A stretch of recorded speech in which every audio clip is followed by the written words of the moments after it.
Cave Chalkstone Collapse. In October 2015, a group of 5 friends from Virginia entered a wild cave in the Appalachian Mountains. The group was led by a 27-year-old man named Derek.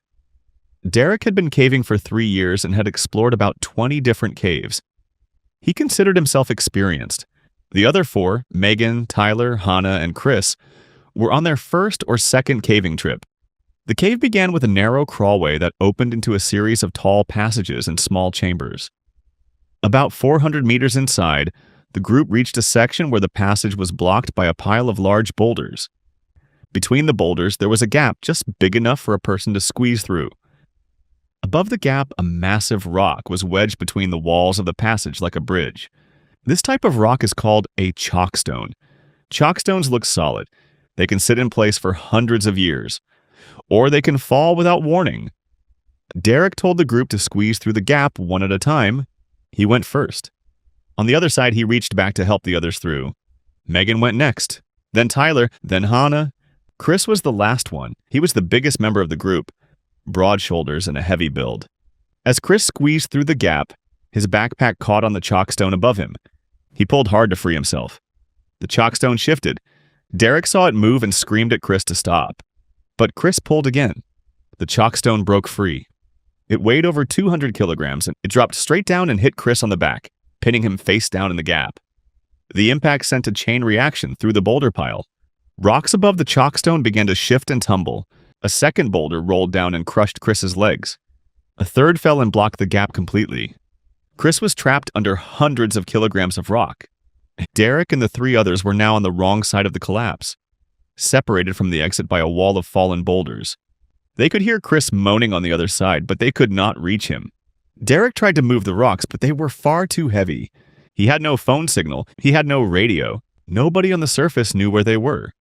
The 4 trapped cavers sat in the dark for 18 hours before a passing hiker noticed their car still parked at the trailhead and called the police. Rescue teams reached the collapse 22 hours after it happened.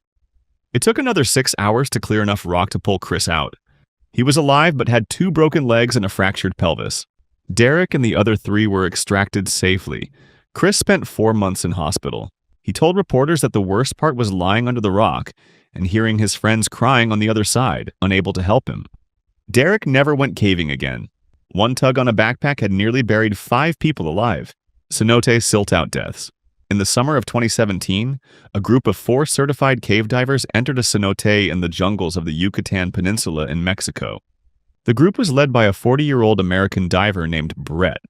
Brett was cave certified and had logged over 200 cave dives. The other 3, Lisa, Marco, and Diane, were newer to cave diving, with between 20 and 50 cave dives each. The cenote was a deep vertical shaft that dropped 30 meters into a flooded cave system. The tunnels branched out in several directions, with permanent guidelines installed along the main routes. Brett chose a route that passed through a section known for its fine silt floor. Silt is the enemy of cave divers, and it sits on the cave floor like flour, and the slightest disturbance sends it billowing into the water. In seconds, perfect visibility can drop to absolute 0. Every cave diver is trained in a special kick called the frog kick, a gentle motion that pushes water backward without disturbing the floor. Brett knew how to frog kick, but on this dive, Brett was carrying a new camera rig. The rig was heavy and awkward, and it changed the way he moved through the water. At the narrowest section of the tunnel, Brett's fins dipped too low. They hit the silt. A thick brown cloud erupted from the floor and filled the tunnel in seconds. Visibility dropped from 20 meters to 0. Brett could not see the guideline, he could not see the walls, he could not see his own hands. Behind him, Lisa swam straight into the silt cloud. She panicked and grabbed for the guideline but missed it. She kicked harder, which stirred up even more silt. Marco, behind Lisa, collided with her in the dark. Their equipment tangled together. Both divers thrashed in the water, burning through their air supply at 5 times the normal rate. Diane, the last in line, turned around and tried to swim back the way they came. But the silt had spread in both directions. She could not see anything. She followed the wall with her hand, searching for the guideline. She never found it. Brett managed to locate the line and pull himself out of the silt cloud. He surfaced 40 minutes later, alone. He told the surface team that the others were still inside. Recovery divers entered the cenote that evening. They found Lisa and Marco tangled together in the tunnel, 15 meters from the guideline. Both tanks were empty. They found Diane 200 meters in the wrong direction, in a dead-end passage. Her tank was empty too. 3 divers died because one diver's fins touched the floor. Brett never dived again. Sea cave cheap torch drowning. In June 2020, a 25-year-old backpacker named Ryan organized a group sea cave exploration trip on the coast of southern Portugal. He had found the cave on a travel blog. The blog said the cave could be walked into at low tide and was safe as long as you timed it right. Ryan invited 5 friends from his hostel, 2 Australians, 2 Germans, and an American. None of them had ever been inside a sea cave before. Ryan bought 6 cheap waterproof torches from a tourist shop for €2 each. He checked the tide table on his phone. Now low tide was at 3 p.m. They would go in at 2:30 and be out by 4. Ryan had planned everything around the tide, but he had not checked the weather. And he had not read the second page of the blog post, which warned that even at low tide, unexpected swells could surge deep into the cave without warning. The group arrived at the cliff base at 2:15 p.m. The cave entrance was wide and dry, with golden sandstone walls that curved inward like a cathedral. They walked in laughing, their cheap torches casting thin beams of yellow light on the walls. The cave stretched back about 80 meters, narrowing gradually until the passage was just wide enough for 2 people to walk side by side. At the very back, the floor dipped down into a shallow pool of seawater that blocked further progress. The group took photos and explored the side walls. Then the first torch died. The batteries were cheap and had been sitting in the shop for months. Ryan said not to worry, they had 5 more.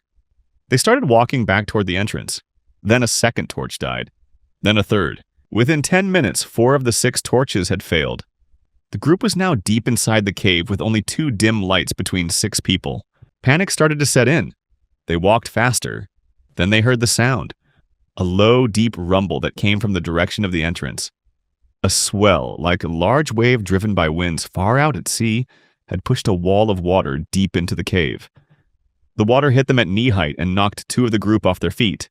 The remaining torches hit the water and went out. Total darkness.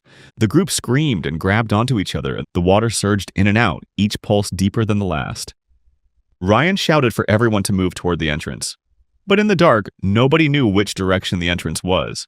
The cave echoed every sound, making it impossible to tell where the waves were coming from. 2 more surges hit, each one chest high. One of the German backpackers was pulled off his feet and dragged along the cave floor by the current. He hit his head on a rock and went under. The American tried to grab him but was pulled under too. When the tide finally dropped and the surges stopped, the 4 survivors stumbled toward the light of the entrance, soaking wet and shaking. Behind them, 2 bodies lay in the shallow water at the back of the cave. Portuguese Coast Guard recovered the bodies that evening. 2 people died because one person planned a trip the way you plan a picnic, not an expedition. River Cave Flood Gamble. In September 2013, a group of 8 cavers from a university outdoor club arrived at the entrance of a limestone river cave in central England. The trip leader was a 34-year-old postgraduate student named Martin. Martin had been caving for 6 years. He had explored this cave twice before during the summer. He was confident he knew it well. The 7 others were less experienced. Most had been caving fewer than 10 times. That morning, the weather forecast had issued a warning. Heavy rain was expected across the region starting in the early afternoon. River cave systems in limestone are extremely sensitive to rain. When it rains above ground, the water pours straight through the porous rock and floods the passages below within hours. Every caver in England knows the rule. Never enter a river cave when rain is forecast. One of the group members, a 21-year-old named Sophie, checked the forecast on her phone at the car park. She showed it to Martin. Heavy rain starting around 2 p.m., she said. Martin looked at the sky. It was clear and bright. He said they would be in and out before 1 p.m. and the rain would not matter. He told the group to gear up. Sophie wanted to stay behind. Martin told her she was overreacting. She went in with the group. They entered the cave at 10 in the morning. The stream inside the cave was ankle-deep and calm, a gentle flow of clear water over smooth rocks. The group moved quickly through the passages, laughing and splashing. At 11:30, they reached the furthest chamber, about 2 kilometers inside the mountain. Martin decided to spend 30 minutes exploring the side passages before heading back. At noon, the rain arrived, an hour earlier than forecast. It did not start gently. It hit the hills like a fire hose. Inside the cave, the stream began to rise. The ankle-deep water became knee-deep within minutes, then waist-deep. Martin told the group to start moving toward the exit immediately. But they were 2 kilometers inside the cave, and the water was rising faster than they could walk. The passages that had been tall and comfortable on the way in were now half filled with brown, rushing water. The low crawlways that they had splashed through on their hands and knees were now completely submerged. There was no way through. The group retreated to the highest point they could find, a narrow ledge near the ceiling of a chamber about halfway through the cave. 8 people crammed onto a shelf of rock barely 2 meters wide. The water kept rising. Martin tried to radio for help, but the signal could not penetrate the rock. For 4 hours, the group clung to the ledge as the water rose around them. 3 of the 8 were swept off the ledge by the current and drowned in the flooded passage below. The remaining 5 held on until the rain stopped and the water began to drop. Rescue teams reached them 11 hours after they entered the cave. Sophie was among the survivors. She told investigators that she had shown Martin the forecast before they went in. He had looked at the clear sky and decided the forecast was wrong. 3 people died because one man trusted his eyes more than the weather. Ellison's Cave Waterfall Hypothermia Tragedy. On a Saturday morning in 2010, 10 students from the University of Florida drove to the mountains of northwest Georgia to explore a famous cave. The cave was called Ellison's Cave. It sat inside Pigeon Mountain in Walker County and contained some of the deepest vertical pits in the eastern United States. One of the pits dropped over 580 feet straight down, deeper than the Washington Monument is tall. The students were not experienced cavers. They brought rappelling ropes and basic equipment, but they had no formal cave training. At some point during the trip, someone dropped a bag down one of the pits. A 20-year-old student named Grant Lockenbach volunteered to rappel down and get it. Grant clipped into his rope and lowered himself into the pit. But partway down, something went wrong. His ropes became tangled. He could not move up or down. He was stuck, hanging on the rope directly under a freezing underground waterfall. The water poured over him without stopping. It soaked through his clothes and drained the heat from his body minute by minute. Grant called up to his friends for help. An 18-year-old named Michael Piri rappelled down after him to try to untangle the ropes. But Michael got stuck too. Now 2 students were hanging side by side on tangled ropes, trapped directly under the freezing waterfall. The water temperature in the cave was barely above freezing. Their muscles began to cramp. Their fingers went numb. Their bodies started to shake uncontrollably as hypothermia set in. The 8 students at the top of the pit could hear Grant and Michael below them. They could hear their voices getting weaker, but they could not reach them. The pit was too deep and too dangerous for untrained students to descend without proper equipment. They called for help. Rescue teams arrived as fast as they could, but by the time they reached the bottom of the pit, both Grant and Michael were dead. The coroner confirmed they had died of hypothermia. Their bodies had simply run out of heat. It took rescuers over 8 hours to recover the bodies from the pit. Grant was 20 years old. Michael was 18. Grant had gone down to get a bag. Michael had gone down to save his friend. Neither of them came back up. Dead Man's Cave Tunnel Drowning Tragedy. At 3 in the morning on a Thursday in August 2005, 5 young people entered a cave on Y Mountain near Provo, Utah. The cave was known locally as Dead Man's Cave. It had earned its name years earlier, and on this night it would earn it again. The group included Scott McDonald, 28, Blake Donner, 24, Jennifer Galbraith, 21, an 18-year-old woman, and Joseph Ferguson from Reno, Nevada. They were wearing shorts and sandals. They had a single flashlight between them. No helmets, no wetsuits, no ropes. Deep inside the cave, there was a water-filled tunnel that connected one section to another. The tunnel was completely submerged. The only way through was to swim underwater, holding your breath, following a rope that was tied from one end to the other. Experienced cavers knew the tunnel was dangerous. A local man named Brian Lamprey had once swum through it alone and nearly drowned when he missed the exit on the way back. He said he had started to panic before he finally found his way out. The 5 friends decided to swim the tunnel. Joseph Ferguson stayed behind at the entrance to the waterhole. He held the flashlight and waited for the others to swim through and come back. Scott, Blake, Jennifer, and the 18-year-old woman entered the water one by one and disappeared beneath the surface. Joseph waited. 5 minutes passed, 10 minutes, 30 minutes, nobody came back. Joseph kept the flashlight pointed at the surface of the water, waiting for a head to pop up. An hour passed, still nobody. Joseph knew something was horribly wrong. He climbed back through the cave and made it to the surface. He called the police at 6:25 in the morning. When rescue teams arrived, they pumped the water out of the tunnel. 6 inches down, they found the first body. They kept pumping. One by one, they found all 4. Scott, Blake, Jennifer, and the 18-year-old woman had all drowned in the tunnel. Nobody knows exactly what happened beneath the water. The rope was still there. The tunnel was still intact. But something had gone wrong in the darkness, and 4 people had run out of air before they could find the way through. Joseph Ferguson had been standing just meters away, holding a flashlight, waiting for friends who would never come back up. He was right there, but there was nothing he could do. Ardèche River Cave, 8-day search tragedy. On October 3, 2010, a world-class cave explorer and professional deep-sea diver named Eric Establis entered a cave system near the source of the river Dragonnière in southern France. The cave was near the village of La Bastide de Virac in the Ardèche region. Eric was on a survey mission, mapping the underwater passages that fed the river from deep inside the limestone mountains.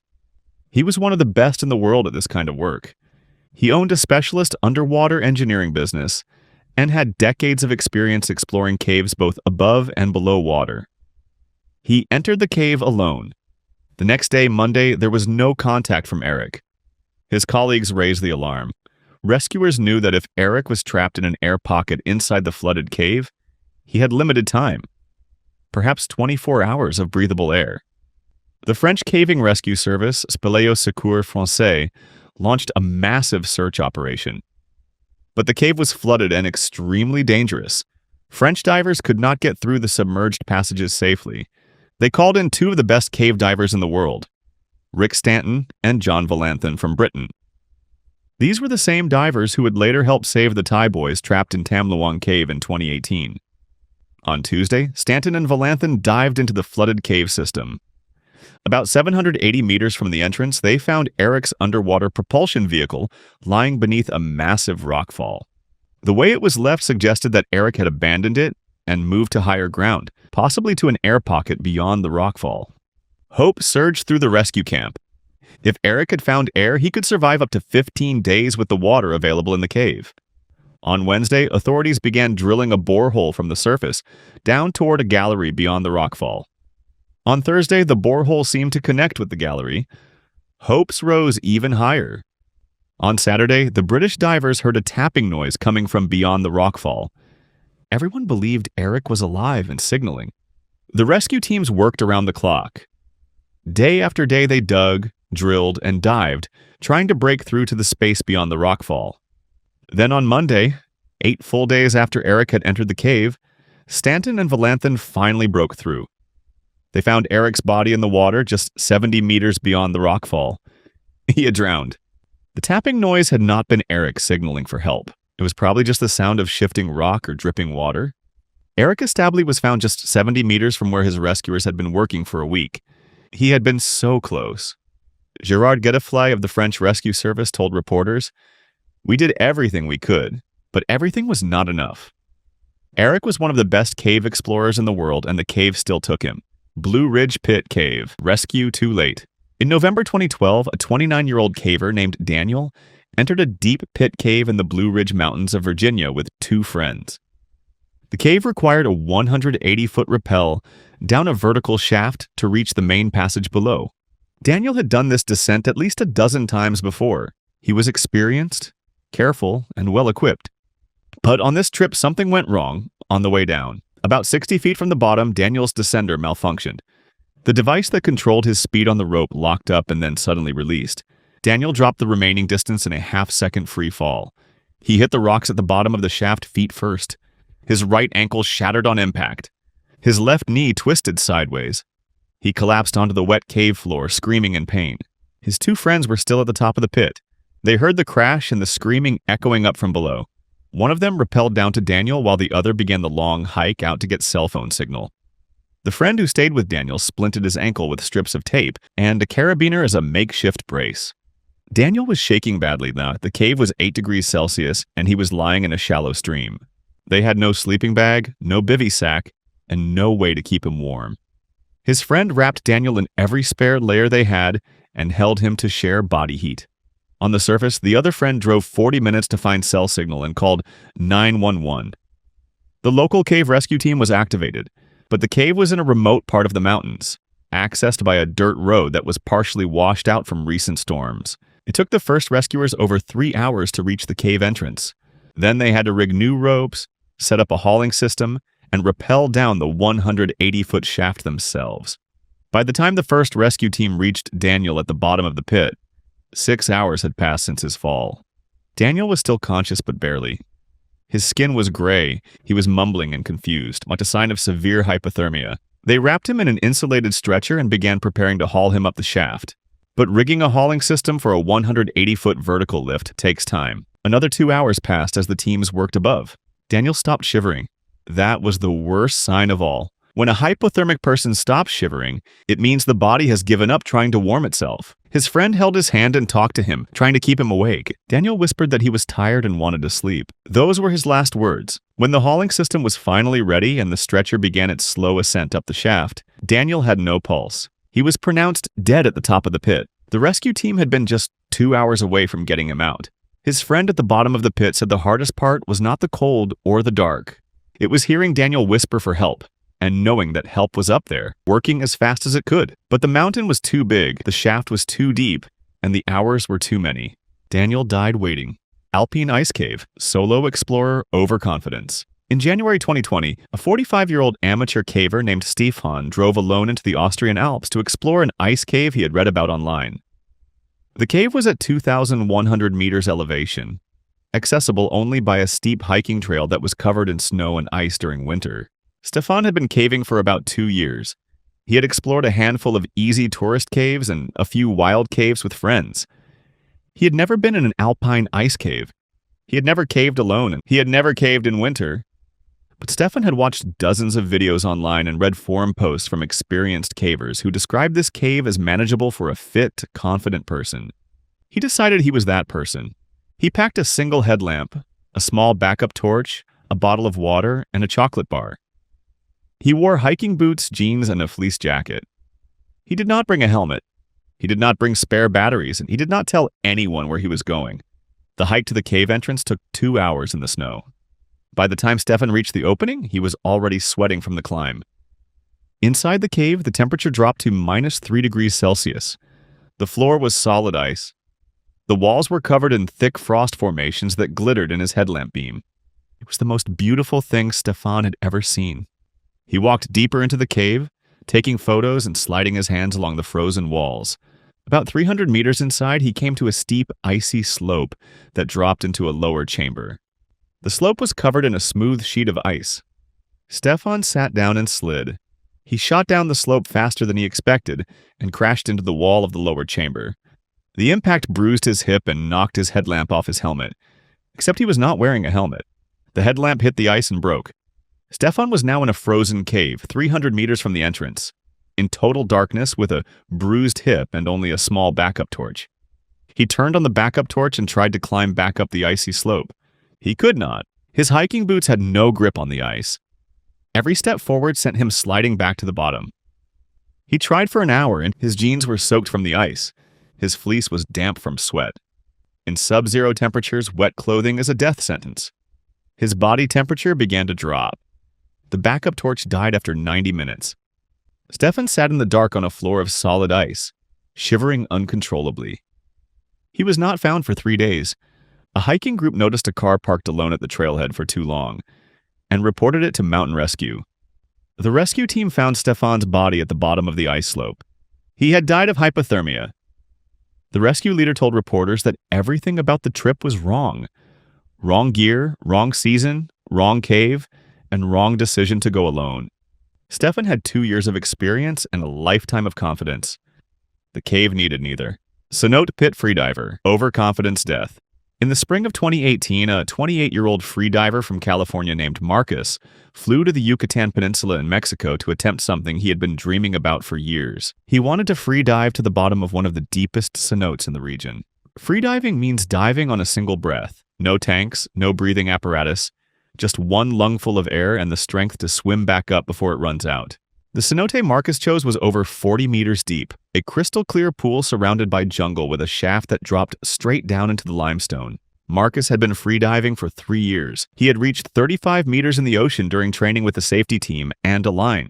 He told his friends he could handle 40. On the morning of the dive, Marcus arrived at the cenote with two friends who were recreational divers. They were not trained freediving safety divers. They did not have the equipment or the skills to perform a deep water rescue if something went wrong. Marcus stretched on the rocks beside the cenote, did his breathing exercises, and told his friends to watch from the surface. He took one deep breath and dropped into the water. For the first 20 meters, everything was perfect. He kicked smoothly downward through the clear blue water, his body relaxed and streamlined. But at around 30 meters, something changed. The pressure at that depth compresses the air in the lungs to a fraction of its surface volume. The body begins to sink faster. The urge to breathe becomes overwhelming. The brain starts to scream for oxygen. Marcus reached the bottom at 40 meters. He touched the sandy floor and turned to swim back up. He was already running low on oxygen. At 25 meters on the way up, his vision began to narrow. At 15 meters, his arms stopped working properly. He was experiencing a shallow water blackout, a sudden loss of consciousness caused by dropping oxygen levels during ascent. His body went limp in the water. His friends on the surface saw his form slow down and then stop moving about 10 meters below them. One of them dove down with a mask and fins and grabbed Marcus by the arm. He dragged him to the surface. By the time they got Marcus onto the rocks and started CPR, he had been without oxygen for over 4 minutes. He never regained consciousness. Freediving experts later said that Marcus had made every mistake in the book.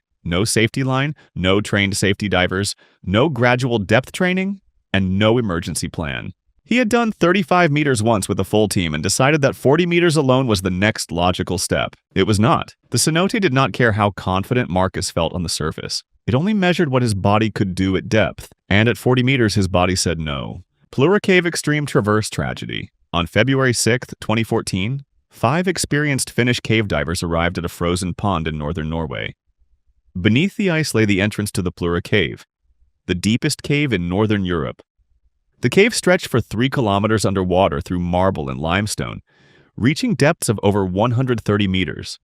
The water temperature was 2 degrees Celsius, cold enough to kill a person in minutes without a dry suit.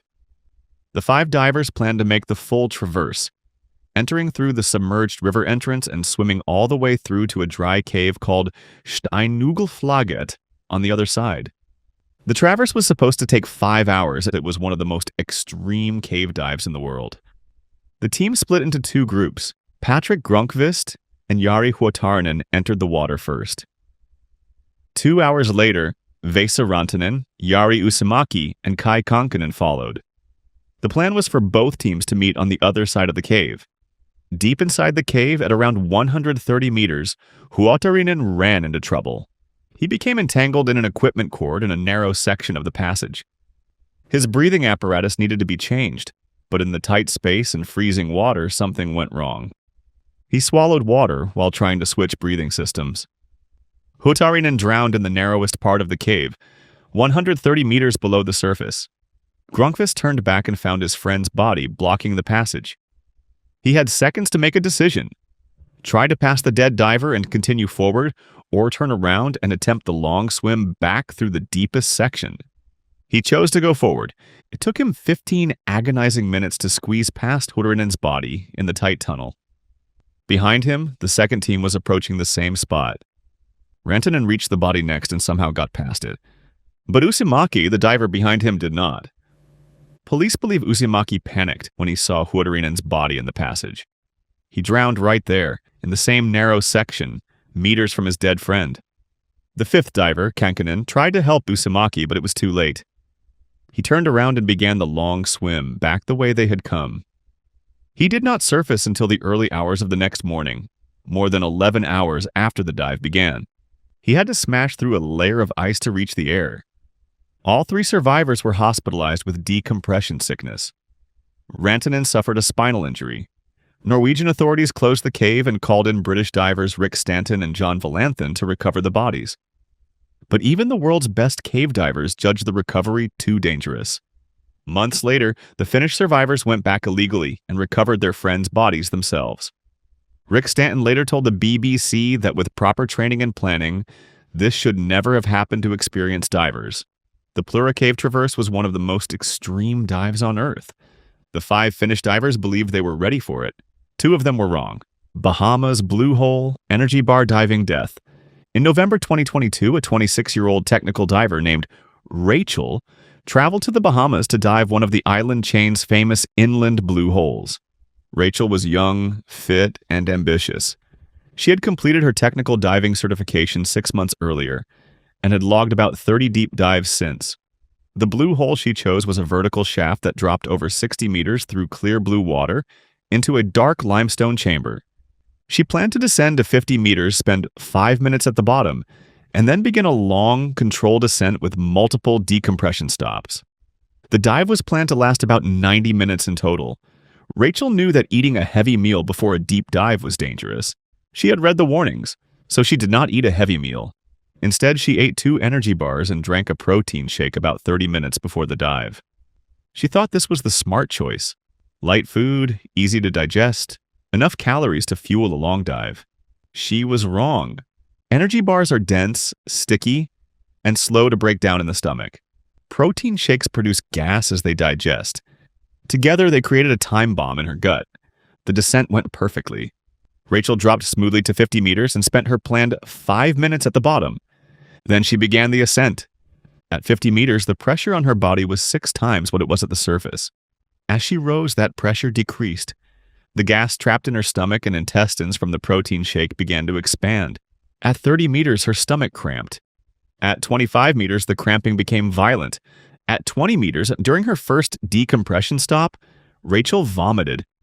The vomit hit the inside of her full face mask and filled the space around her nose and mouth. She could not clear it. She could not breathe. She tore the mask off her face in a panic. Without the mask, she lost her air supply. Her safety diver was at the next decompression stop, 5 meters above her. He saw Rachel's light spinning below him and dove down. By the time he reached her, she was unconscious. He brought her to the surface, skipping the remaining decompression stops. CPR was started on the boat. Rachel was airlifted to a hospital on the main island. She was pronounced dead on arrival. The autopsy found partially digested food in her trachea and lungs. Rachel had done almost everything right. The right gear, the right training, the right plan. But she had eaten 2 energy bars and a protein shake 30 minutes before a 50-meter dive. She thought she was being careful. She thought light food was safe food. At 50 meters, her stomach proved her wrong. The dive did not kill Rachel. The energy bars did. Florida Spring Cave, pre-dive meal death. In March 2016, a 38-year-old cave diver named Kevin arrived at a freshwater spring in north-central Florida for a Saturday morning dive. He had been certified to dive caves for 6 years. He knew the spring well. He had dived it over 40 times. The plan was simple. A 2-hour penetration dive into the main tunnel system. About 800 meters in, then back out. Nothing unusual. Nothing he had not done before. But that morning, Kevin made a decision that would cost him his life. On the drive to the spring, he stopped at a roadside diner and ordered a full breakfast. Scrambled eggs, bacon, sausage, hash browns, toast, and a large orange juice. It was a heavy meal. Over 1,200 calories of dense, greasy food. He finished eating at 8:30 in the morning. He was in the water by 9:15. Less than 45 minutes between a full stomach and a deep cave dive. Every dive manual in the world warns against eating a heavy meal before diving. The reason is simple. At depth, the increased pressure compresses the gas in the stomach and intestines. On the way back up, that gas expands again. A full stomach can cramp violently during ascent. The cramping can trigger vomiting, and vomiting underwater with a regulator in your mouth can be fatal. For the first hour of the dive, Kevin felt fine. He swam steadily into the cave system, following the permanent guideline through the familiar tunnels.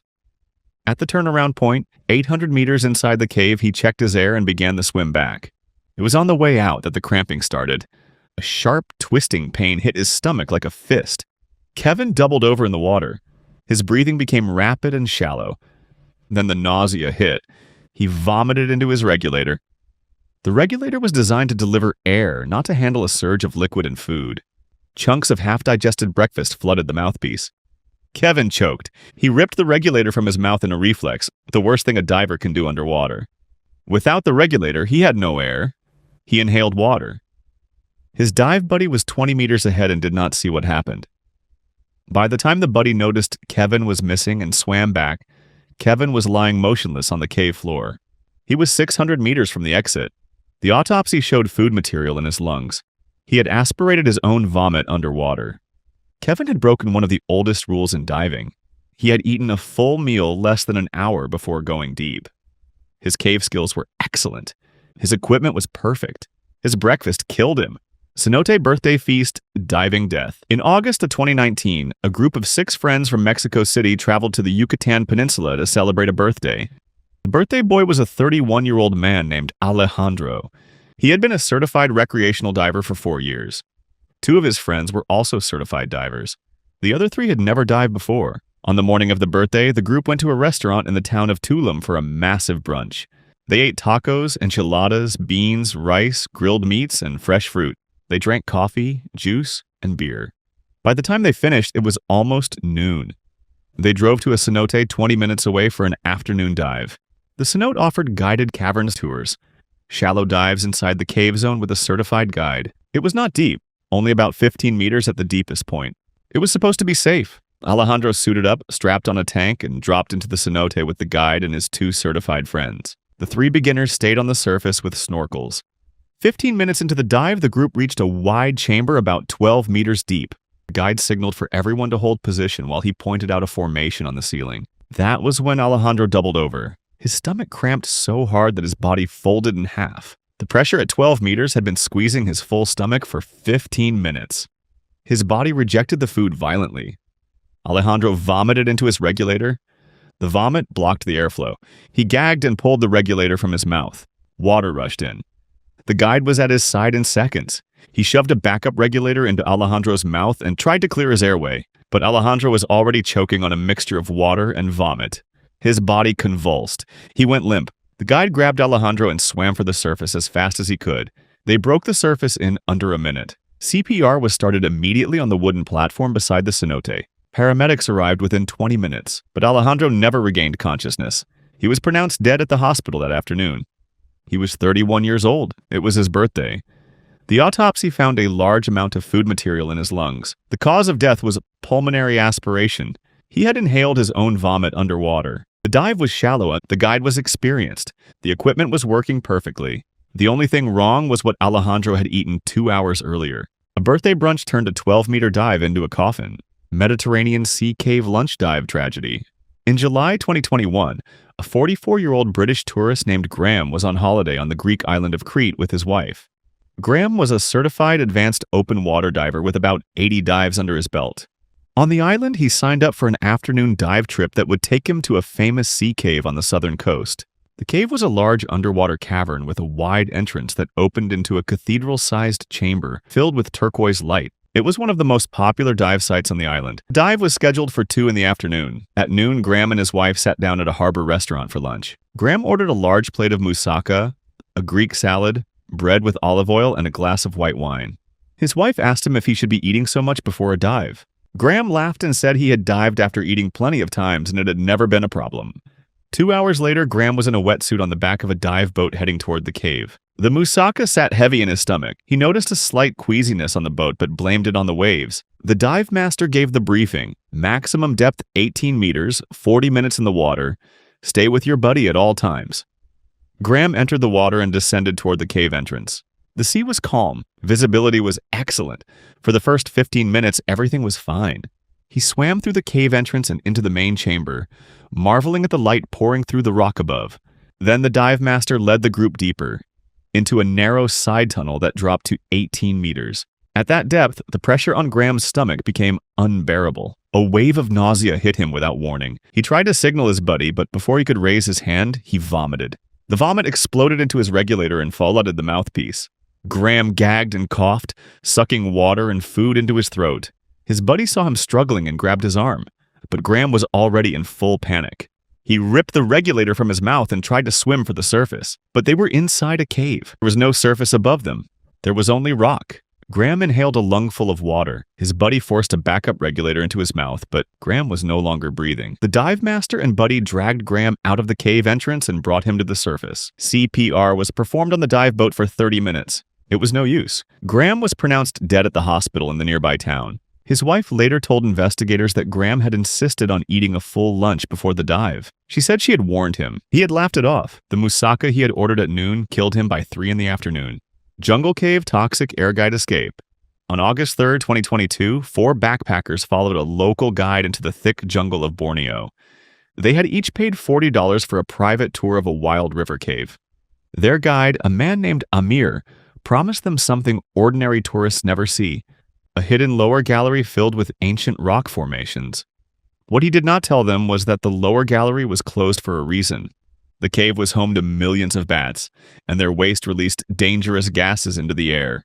In the dry season, carbon dioxide sinks and collects in the lowest passages like an invisible lake. Park rangers had marked the lower gallery with warning signs years earlier. Amir led the group straight past the signs. Old cave guides carried a simple safety trick: keep a flame burning, and if it dies, you run. Amir carried no flame, no gas meter, and no radio. The group climbed down into the lower gallery one by one. The air down there felt warm and strangely heavy. Within minutes, a backpacker named Sophia said she felt dizzy. Then a young man named Daniel dropped to his knees, gasping. Their bodies were starving for oxygen, but the danger had no smell and no color at all. Amir understood instantly what was happening. He shouted one word: climb. 2 of the backpackers managed to pull themselves up the slope toward better air. Sophia and Daniel collapsed near the bottom, and Amir made his choice.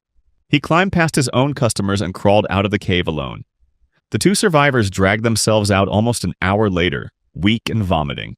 They expected to find rescuers waiting outside. Instead, they found nobody. Amir had not called for help.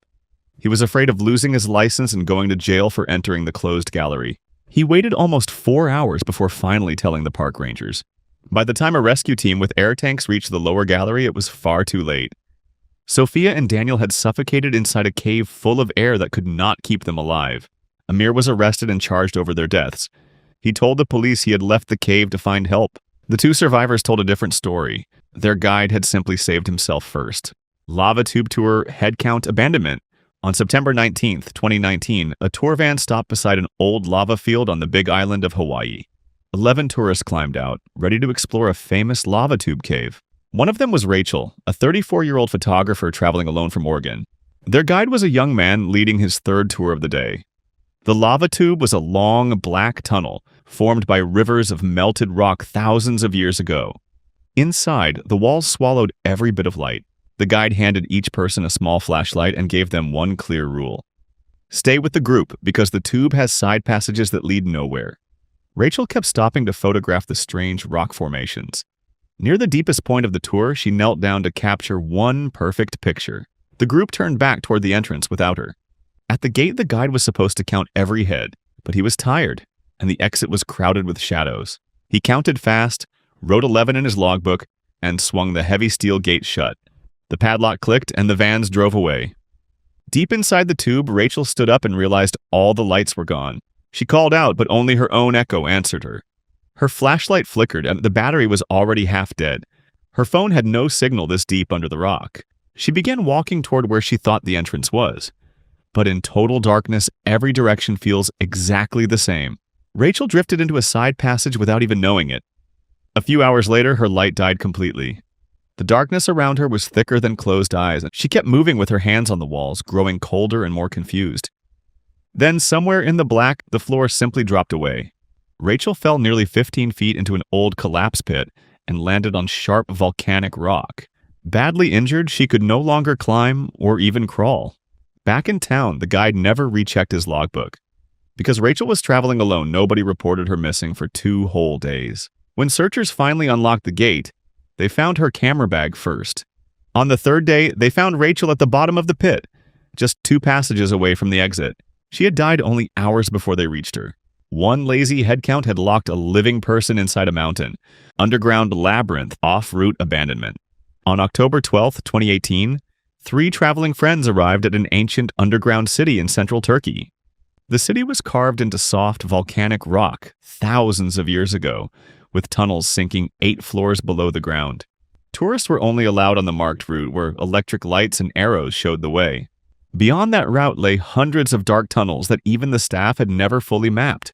Near the ticket gate, a local man named Emre offered the friends a special deal. For $50, he would show them the closed sections after the site shut down for the evening. Emre said he had played in these tunnels since he was a boy and knew every turn by heart. The 3 friends agreed, excited to see what other tourists never could. That evening, Emre led them through a staff door and down into the unlit levels. Their phone lights danced across ancient walls and huge stone doors shaped like wheels. For an hour, the secret tour felt like the best decision of their whole trip. Then they heard voices. A night security patrol was moving somewhere above them. Emre whispered that if he was caught down here, he would lose everything. He told the group to wait in a side room and stay completely silent while he checked the path.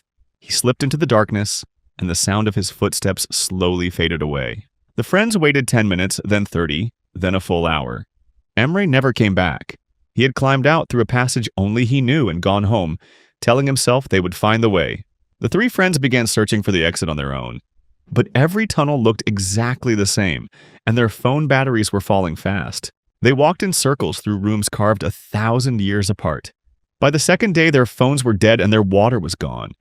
In the blackness, a man named Marcus slipped on a worn stone staircase and struck his head. His two friends stayed beside him in the dark, shouting for help that never seemed to come. On the surface, hotel staff finally reported the group missing. Security footage showed the three friends entering with Emre, and showed Emre walking out alone that same night. Rescue teams with lamps and maps swept the tunnels for 2 days. On the third day, they heard weak voices rising from a lower level. The two friends were carried out alive. Freezing, dehydrated, and barely able to speak, Marcus had died from his head injury the night before the rescuers arrived. Emre was arrested at his home that same evening. He told the judge he thought the tourists would simply follow the lights back to the exit, but he had left them in a part of the city where no light had burned for 1,000 years. Ozark Spring fake instructor abandonment. On June 21, 2014, two college friends arrived at a freshwater spring deep in the Ozark Hills of Missouri. Their names were Tyler and Jason, and they had just finished their basic open water diving course. They had never been inside an underwater cave in their lives. At the local dive shop, they met a man named Rick, who called himself a cave diving instructor. Rick had no cave instructor license, only a business card and a confident smile. For $120 each, he offered to take them somewhere special. A flooded cave passage below the spring, where the sunlight turns the water glowing blue. At the cave entrance, 20 feet underwater, a metal sign was bolted to the rock. The sign showed the Grim Reaper and a warning. "Stop! Divers have died here." Rick swam past the sign without even slowing down. The two students followed him, because that is what students do. A thin white guideline ran along the cave floor, the only path back to daylight. Rick led them deeper until the passage was 200 feet from the entrance. Then Jason's fin kicked the silty floor. Fine brown mud exploded upward like smoke. Within seconds, the crystal blue water turned into liquid darkness. The students could not see their own hands in front of their masks. This is called a silt out, and cave divers trained for years to survive it. Rick had trained for it too, and he knew exactly how to save one person. His own hand found the guideline in the dark, and he followed it out alone. He did not grab his students' hands. He did not stay and share his air. He simply disappeared into the mud cloud and swam for daylight. Tyler and Jason were left blind, 200 feet inside the earth. They swept their arms through the darkness, searching for the thin white line. Their air gauges ticked down with every panicked breath. Rick surfaced in the sunny spring, sat on the grass bank, and waited. He told himself they would find the line, just like he had. They never did. Rescue divers recovered Tyler and Jason 2 days later, 30 feet apart, their tanks completely empty.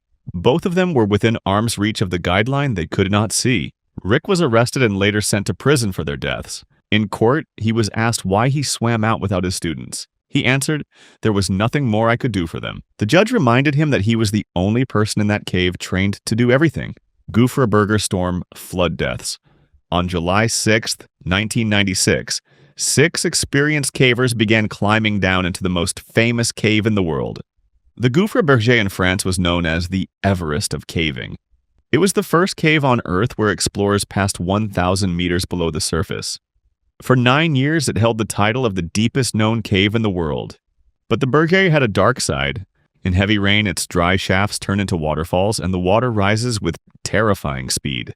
The team that day was made up of 2 British cavers and 4 Hungarian cavers. Among them was Nicolas Perrin, a skilled and respected British caver. The journey to the bottom and back can take up to 30 hours without rest. When they entered, the sky above the mountains was clear and calm. Then the weather turned. Heavy rain began to fall, and it did not stop for 24 hours straight. It caused the worst flooding the region had seen in years. Deep underground, the cave began to transform into a trap. Dry shafts became roaring waterfalls. Quiet streams swelled into violent rivers. The 6 cavers were spread through the deep sections when the flood hit. Nicola was caught by the rising water as she tried to climb toward the surface. The flood was too powerful and she did not survive. Far below, at 900 meters deep, the 4 Hungarian cavers were fighting their own battle. The water had cut them off, and the freezing cold began to drain their strength. One of them, a caver named Istvan, died in the darkness. The others could only wait, soaked and shivering, hoping someone would come. On the surface, one of the biggest cave rescues in French history began. More than 200 people rushed to the mountain. Rescue teams pushed down through the flooded shafts as soon as the water allowed. They found 2 Hungarian survivors, exhausted and dangerously cold. Rescuers spent hours warming them before they could even be moved. One was so weak that his legs no longer worked, and he had to be carried out on a stretcher. After more than a week, the last survivor finally reached the surface. 2 cavers never came home from the Berge, but Nicola's story did not end in the cave. Her friends created a charity in her name. It built a special radio system that can send warnings through solid rock. Today, that system protects cavers deep underground all over the world, so no one else is trapped by a flood they never saw coming. Slot Gorge, sunny day, flash flood. On August 14, 2016, 3 friends hiked into a narrow gorge cave in the American Southwest. Their names were Ethan, Cole, and Priya, and they had been planning this trip for months. The slot cave was a winding crack in the desert rock, in some places barely wider than their shoulders. Its smooth stone walls rose 80 feet above their heads. Far above, the sky was only a thin blue ribbon of light. And that sky was perfect. Bright, sunny, and without a single cloud. The forecast for their canyon promised sunshine all day long. What they could not see was a mountain range 15 miles away. Over those distant mountains, a massive thunderstorm was dumping rain onto bare desert rock. Desert ground cannot drink water like soil can. Every single drop races downhill, joining together into a flood. And all of that water was funneling toward one place. The narrow slot where the 3 friends were walking. Deep inside the gorge, the air suddenly went still. Then came a strange smell like wet earth drifting through the dry cave. A few seconds later, they heard it, a low rumble like a freight train rolling through the rock. Cole laughed and said it must be thunder. But above their heads, the ribbon of sky was still perfectly blue. Then the wall of water came around the bend.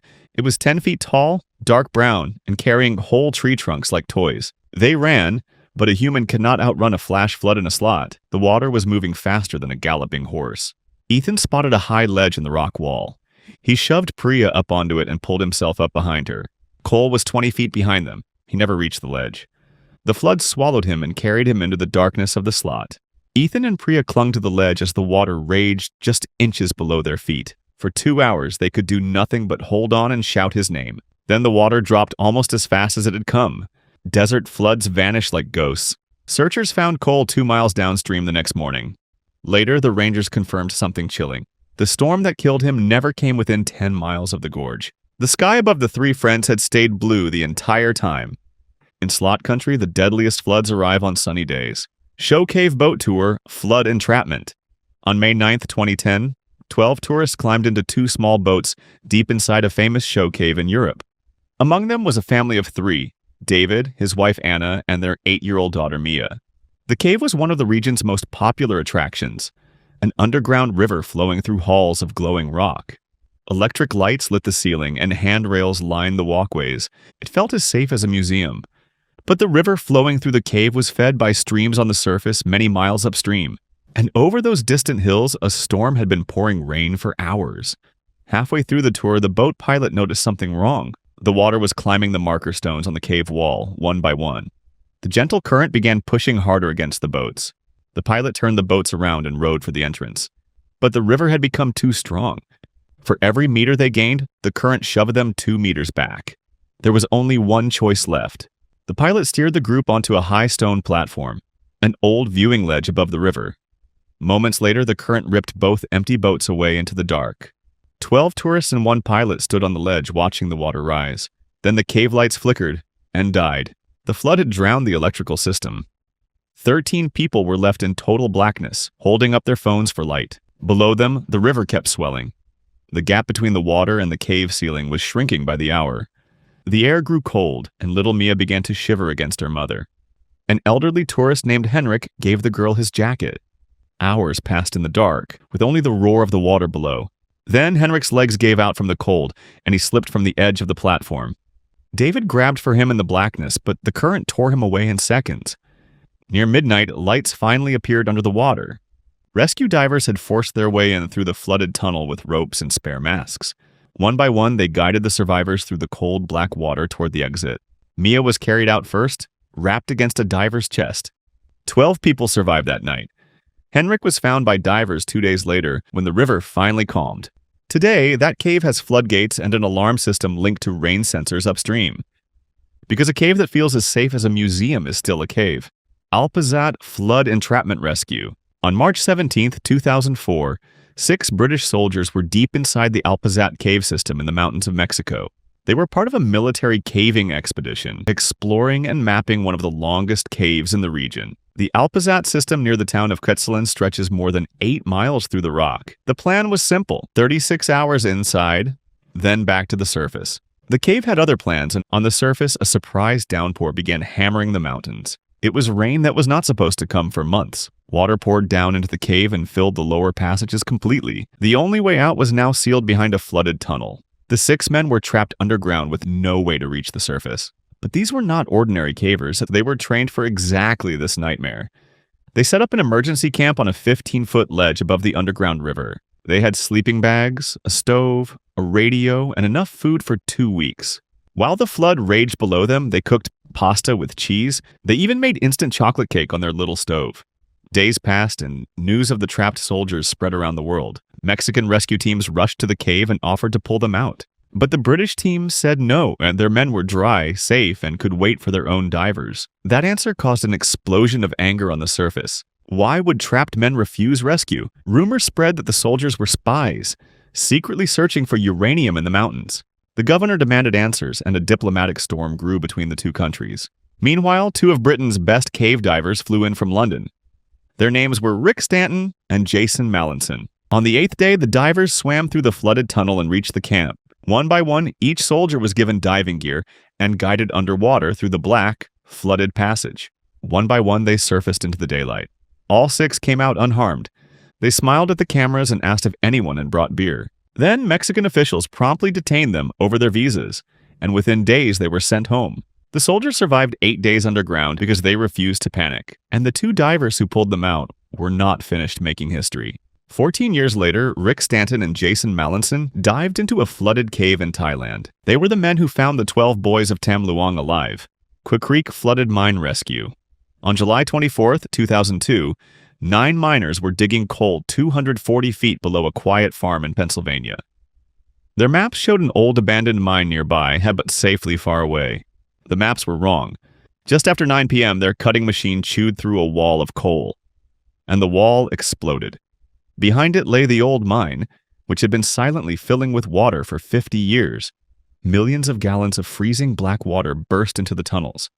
One of the miners grabbed the mine phone and screamed a warning. A second crew of 6 men heard it, dropped everything, and raced the water through the dark. Those 6 barely made it out alive. The 9 men who broke the wall never had a chance to run. The flood chased them uphill through the tunnels until they reached the highest pocket of the mine. Then the water rose to their chests and stopped, with nowhere left to go. The air was 55 degrees and the water was colder. In that freezing darkness, the 9 men made a decision that still gives people chills. They tied themselves together with rope. If they lived, they would live together. If they died, they would be found together and brought home to their families. On the surface, engineers made a desperate plan. They drilled a 6-inch hole down into the pocket where they hoped the men were trapped. Then they pumped hot, high-pressure air down the hole. The pressure did 2 jobs at once. It warmed the freezing men, and it pushed the water back like an invisible wall. Next, a massive drill began cutting a rescue shaft wide enough for a human body. Then, halfway down, the drill bit snapped. For 18 hours, the rescue stopped dead while crews fished the broken bit out of the hole. Below, the 9 men sat roped together in the dark, listening to the drilling, and then to the silence. They had no food, and hypothermia was slowly winning. After 77 hours underground, they heard the drill punch through above their heads. A narrow yellow rescue capsule came down the shaft. One by one, the men rode it up through 240 feet of rock. At 2:45 in the morning, the last miner reached the surface. The rescuers said, two words that became famous across America. 9 for 9. Every single man survived play because when the water came, they refused to face it alone.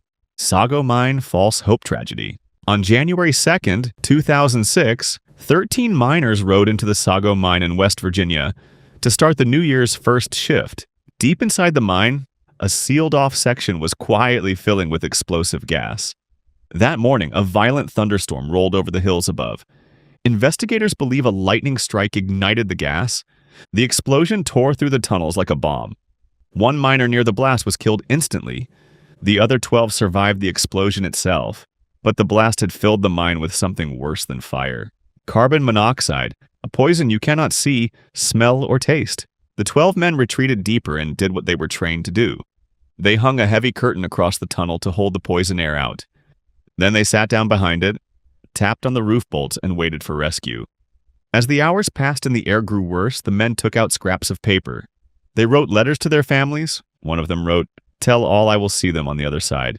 And then, "It wasn't bad, I just went to sleep." On the surface, hundreds of family members packed into the little Sago Baptist Church to wait. Rescue teams crawled into the poisoned mine, foot by foot, for 41 hours. Then, close to midnight, a miracle seemed to arrive. A message from the rescue team was overheard, and it sounded like 12 men were alive. The word raced up the hill to the church. The bells rang out into the night. Families wept, hugged, and sang hymns of thanks. For 3 hours, the whole town celebrated a miracle. But inside the command center, the officials knew something was wrong. The message had been garbled, misheard in the chaos. At 3 a.m, the mine company walked into the church with the truth. 12 of the men were dead.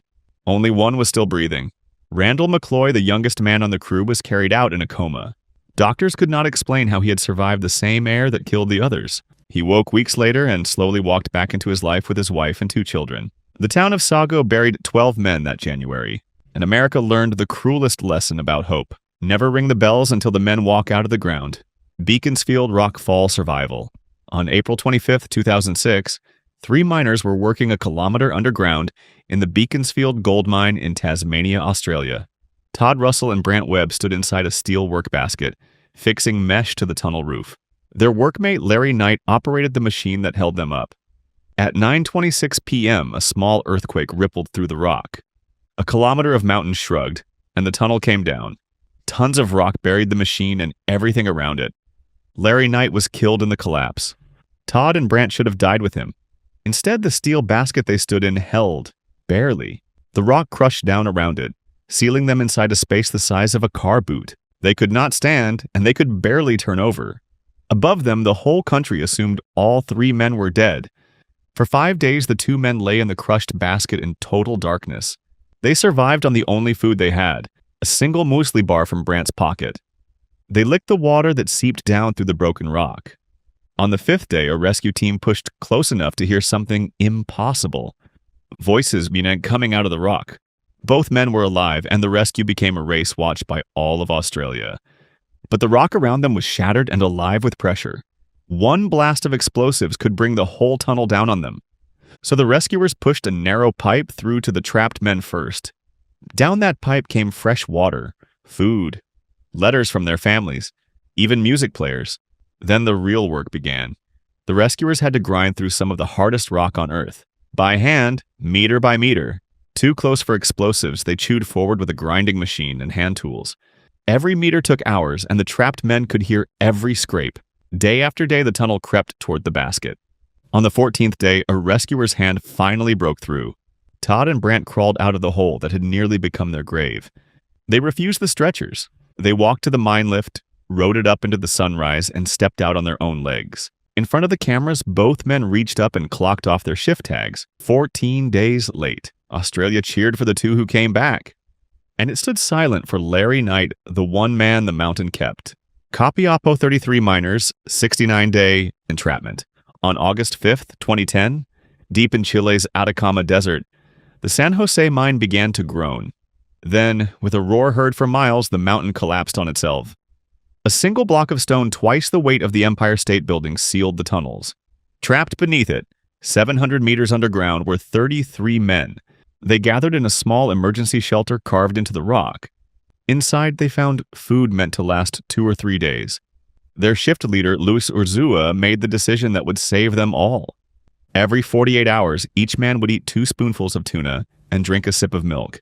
Nothing more. Above them, rescue drills began probing the mountain, completely blind. Each borehole was a needle searching for men in a haystack of solid rock. Days passed, then weeks, with no sound and no sign of life. The world quietly began to assume that all 33 men were dead. The miners could hear the drills grinding somewhere in the rock, always missing them. On the 17th day, a drill finally broke through into their tunnel.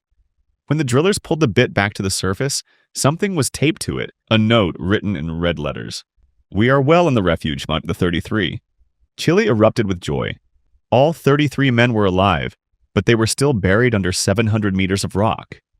Through the narrow borehole, rescuers lowered supply capsules the miners called doves. Down came food, water, medicine, letters from home, and even a tiny video camera. NASA flew in to advise on keeping the men sane in their buried world. 3 giant drills attacked the mountain in a race. Plan A, Plan B, and Plan C. Each one had to cut a shaft wide enough for a human body through solid rock. For 2 months, the men lived, worked, and prayed a half-mile underground. On day 66, Plan B broke through into the tunnel. A rescue capsule, painted in Chile's colors and named the Phoenix, was lowered down the shaft. 1 man at a time climbed inside for a 15-minute ride up through the rock. On October 13th, the first miner rose out of the ground into the desert night. 1 billion people around the world watched it live. One by one, 32 more followed. The last man to leave the mine was Luis Urzua, the leader who had rationed the tuna. He had been buried alive for 69 days. He stepped out of the capsule and told the president, "I hand you the shift all 33 accounted for. No one in history has survived longer, deeper, or more watched." Blue John Canyon Arm, Amputation Survival. On April 26, 2003, a 27-year-old adventurer named Aaron Ralston hiked alone into a remote slot canyon in Utah. Blue John Canyon was a deep, winding crack in the desert, in places barely wider than a man's body. Aaron was an expert climber who had conquered mountains all over America, but that morning, he made one small mistake that would change his life forever. He told no one where he was going. Deep in the canyon, Aaron climbed down over a giant boulder wedged between the walls. The boulder shifted under his weight. It crashed down with him and pinned his right hand against the canyon wall. The rock weighed around 800 pounds. His hand was crushed and his arm was locked in the stone like a bolt. Aaron was trapped, standing up, in a crack in the earth, miles from any road. All he had was 2 small burritos, a little water, some climbing rope, and a cheap multi-tool with a dull blade. He tried everything. He chipped at the boulder for hours, but the blade barely scratched it. He rigged ropes and pulleys to lift the rock, but it did not move an inch. Days passed, and his food ran out, and then his water. Nobody on Earth knew where he was. By the 5th day, Aaron believed he was going to die in that crack. He used his video camera to record goodbye messages to his family. He even carved his own name and the letters EP into the canyon wall. Then that night, something changed inside his mind. He later said he saw a vision of a small boy, a son he did not yet have. He woke up with a plan that most people cannot even imagine. The dull blade could never cut through bone. So Aaron decided he would not cut the bone. He threw his body against the trapped arm and snapped the first bone himself. Then he snapped the second. And then, with the small, dull blade, he began to cut himself free. It took about 1 hour. When it was over, Aaron stepped back from the boulder, free, 1 arm shorter, and losing blood fast. But the canyon was not finished with him.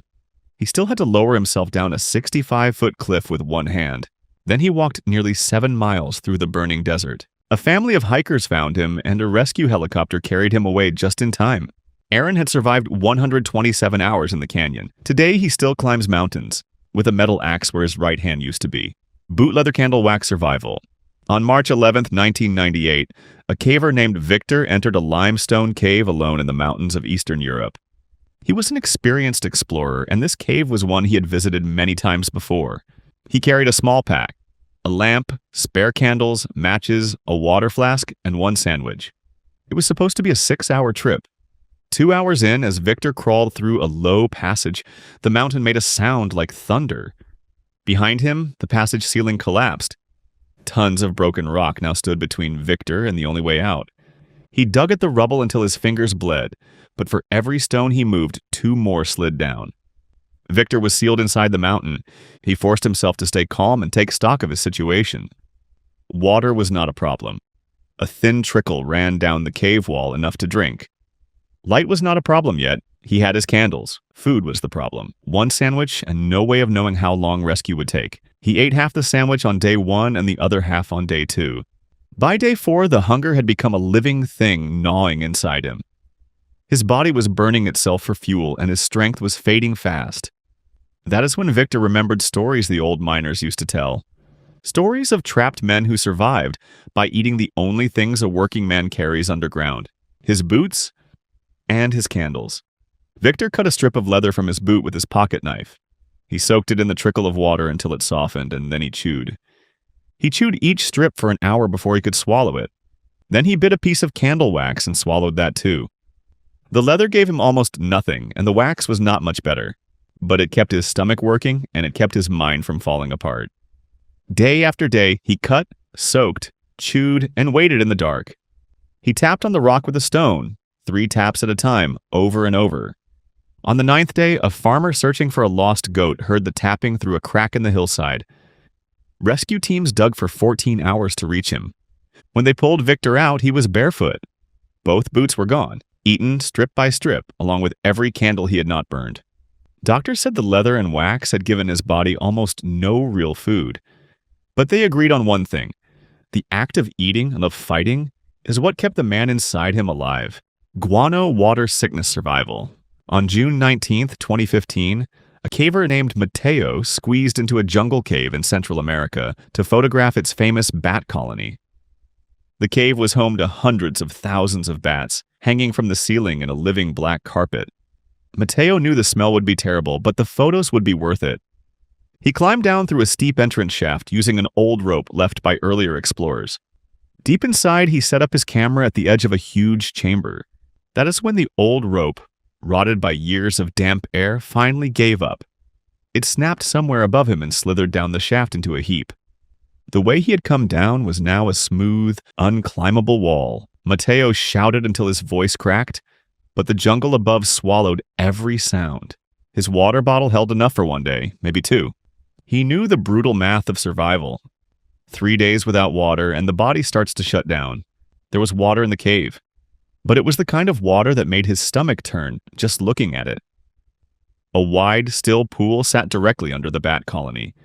Years of droppings had turned its surface into a film of brown and green scum. The smell rising off it burned his nose from 10 feet away. For 2 days, Mateo drank from his bottle and stared at that pool, praying rescue would come first. It did not. On the 3rd day, with his tongue swelling and his head pounding, he made the choice. He pulled off his shirt and stretched it over his helmet like a filter. He scooped the least filthy water he could find and let it strain through the cloth. Then he closed his eyes, held his breath, and drank. It was the worst thing he had ever tasted. It was also the thing that kept his heart beating. Day after day, he strained and drank, strained and drank. On the 6th day, a search team following his parked car finally found the cave entrance. A rescuer came down on a fresh rope, and Mateo wept as he was lifted into the sunlight. But the cave was not done with him. Within a week, a fever hit him like a truck. The filthy water and the fungus that grows in bat droppings had planted an infection deep in his body. He spent almost a month in a hospital bed, fighting the sickness the pool had given him. Doctors told him the hard truth of his survival. The water that nearly killed him was also the only reason he lived long enough to be rescued.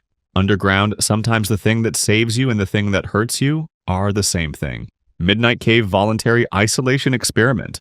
On February 14, 1972, a French scientist climbed down into a cave in Texas and asked the people above to seal him away from time itself. His name was Michel Siffre, and every person in this video was trapped by accident. Michael trapped himself on purpose. 10 years earlier, at just 23 years old, he had spent 2 months alone inside a freezing glacier cave in the Alps. He came out convinced of something incredible. Deep underground with no sun and no clocks, the human sense of time simply falls apart. Now he wanted to prove it with the biggest experiment of his life. 6 months alone in Midnight Cave, deep beneath the Texas desert. No clock, no calendar, no daylight, and no voice allowed to tell him the date. He had food, water, lights, books, and science equipment. Everything except time. Even NASA watched closely, wondering what deep space would do to a lonely human mind. At first, the experiment felt like an adventure.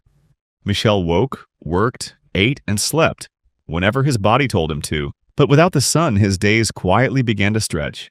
Sometimes he stayed awake for 36 hours straight. Anne believed it was a normal day. His mind was losing its grip on time, exactly as he had predicted. What he had not predicted was what the darkness would do to his heart. The loneliness came down on him like a slow landslide. His memory began to fail. Some days he could not remember what he had done the day before. Music lost its meaning and books became walls of empty words. Then in the darkness he found a friend. A little mouse had been stealing crumbs from his supplies.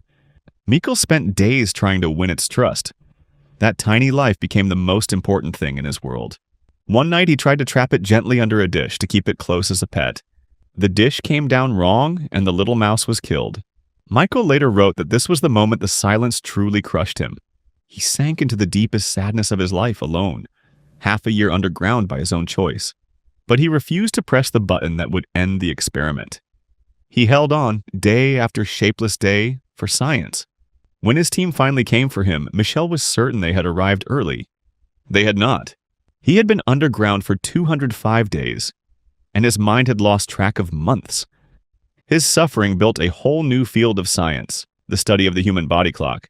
His cave data still helps astronauts, submarine crews, and night workers today. Michel Siffre proved the strangest truth on this channel.